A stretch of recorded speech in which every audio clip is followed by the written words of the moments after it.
everyone! Have a nice day! So ngayon, may isi-share po ako sa inyong DIY na ano siya.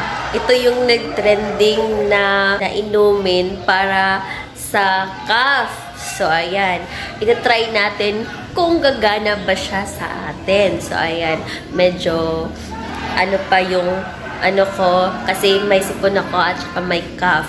So, ayan, itatry natin siya. So, bear with me, guys, kasi first time kong mag-try nito. So, ipapakita ko siya sa inyo. So, let's go! Ayan, makikita ninyo, meron pa akong 3 lemon at saka snowbird. Isang snowbird lang muna kasi try pa natin. Pag okay yung lasa, so, later, dadagdagan natin. So, hindi po natin, sabi kasi nila 4 na snowbird and then, yung dagdagan din yung kalamansi. Pero, baka ma-diabetic na naman tayo, no? So, masyadong matamis. So, yon. So, isang snowbird lang muna dahil try pa naman to. So, snowbird at saka lemon. So, ang gagawin natin, slice yung lemon at squeeze. Then, ilalagay sa tasa and with yung snowbird. So, samahan nyo akong i-prepare to. So, let's go! So, ayan, 3 lang muna yung natin, yung lemon. Kasi, bakit? Kasi try pa naman to. So, ayan. Bakit ang... Bakit? Bakit? Nako? Sayang yung Bakit?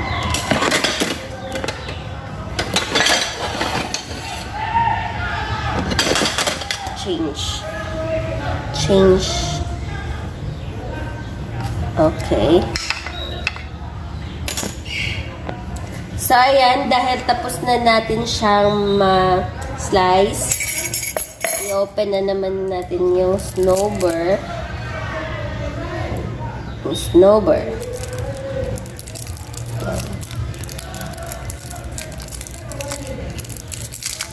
Isa lang muna. Yan.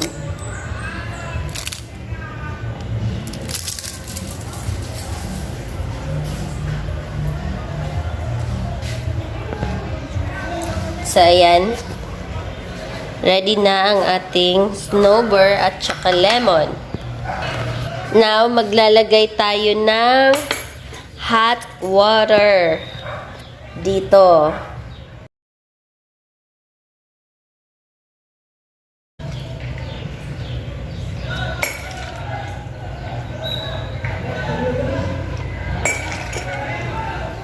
Kunti lang. Then, ilalagay natin ang snowbird hanggang matunaw siya. So, hanggang matunaw ang snowbird.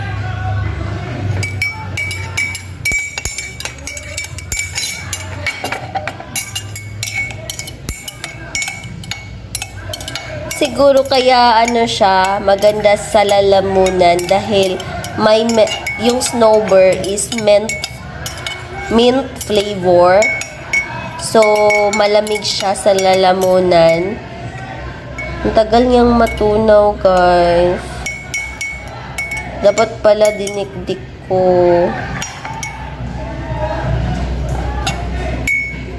Yan, tagal niya matunaw. Oh, ayun na.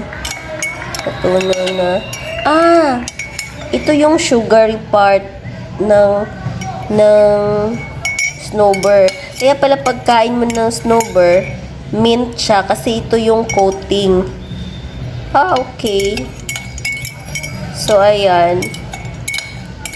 Then, after nyan, pag natunaw na, squeeze natin to.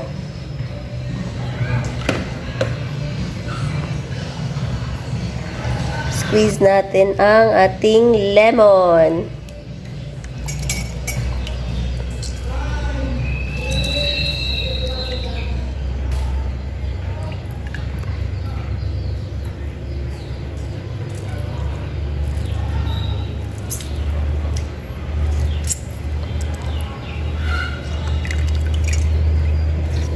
juicy ang ating lemon kasi kakapitas lang natin ito. La! Oh my God! Then, yan. Ala! Why?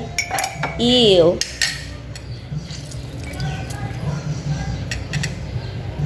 Nahugas naman ako ng kamay. Char. So, ito na yung maging itsura. Hindi pa siya total na ano yung snowbird. But I think okay na to.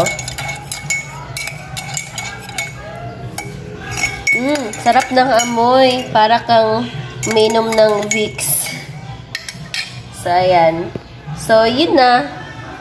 Iinumin ko na siya habang mainit pa para maganda siya sa lalamunan. Then, siguro mamayang hapon or before bedtime, iinom naman ako. Isang snowbird lang din. So, ayun. Para hindi masyadong matamis. Okay, so that's all guys. Thank you. So, ito na nga yung natin, yung lemon with snowbird. So, ito try natin siya kung anong lasa.